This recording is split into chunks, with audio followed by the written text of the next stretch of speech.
2025 সাল মাত্র 4 সংখ্যার একটি বছর, কিন্তু রহস্য, আতঙ্ক আর কল্পনার ছায়া যেন তার সঙ্গে জড়িয়ে গেছে অদৃশ্য কোনো শিকলের মতো।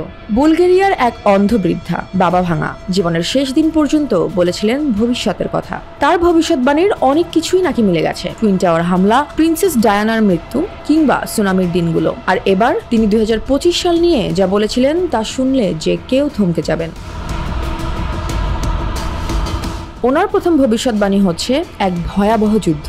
বাবা ভাঙার মতে 2025 সালেই সিরিয়ার পতনের মাধ্যমে শুরু হবে এক নতুন সংঘাত। তবে এই যুদ্ধ হবে একতরফা নয়, বরং ছড়িয়ে পড়বে পূর্ব থেকে পশ্চিমে। তিনি বলেন, এক বিজয়ী থাকবে ঠিকই, কিন্তু সেই বিজয় হবে বোঝার মতো নয়। জয়ীও হারবে, মনে হবে কেউই কিছুই জেতেনি।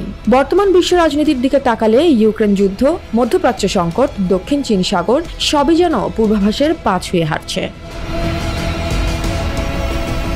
ওনার দ্বিতীয় ভবিষ্যৎবাণী হচ্ছে ভিন গ্রহবাসীর আগমন। 2025 সালেই নাকি মানুষ সরাসরি সাক্ষাৎ পাবে ভিন গ্রহের প্রাণীর সাথে। এই যোগাযোগ মানবজাতির সামনে যেমন খুলে দিতে পারে নতুন এক জগৎ, তেমনি আবার ডেকে আনতে পারে মহাবিপদ সংকট।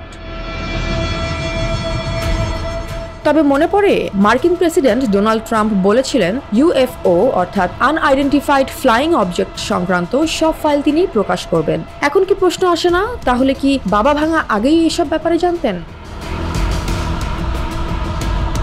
তৃতীয় ভবিষ্যৎবাণী হচ্ছে মনের ভাষার যোগাযোগ। তিনি বলেছিলেন, মানুষ কথা না বলে মন থেকে মন এভাবে যোগাযোগ করতে পারবে। এক সময় যেটা ছিল স্বপ্ন, আজ সেটাই প্রযুক্তির বাস্তবতা হতে চলেছে। ইলন মাস্কের নিউরোলিঙ্ক প্রকল্প মানুষের মস্তিষ্কে চিপ বসিয়ে তৈরি করেছে নতুন সংযোগ, যেখানে ভাষা লাগবে না, শুধু ভাবনার ঢেউই জানান দেবে আপনি কি বলতে চান।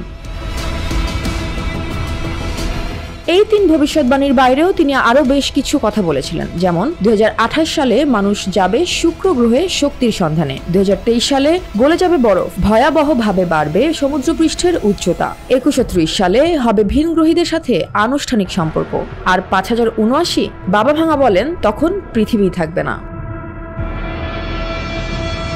তাহলে কি 2025 সালে সত্যিই কি এসব ঘটনার সূচনা হতে যাচ্ছে?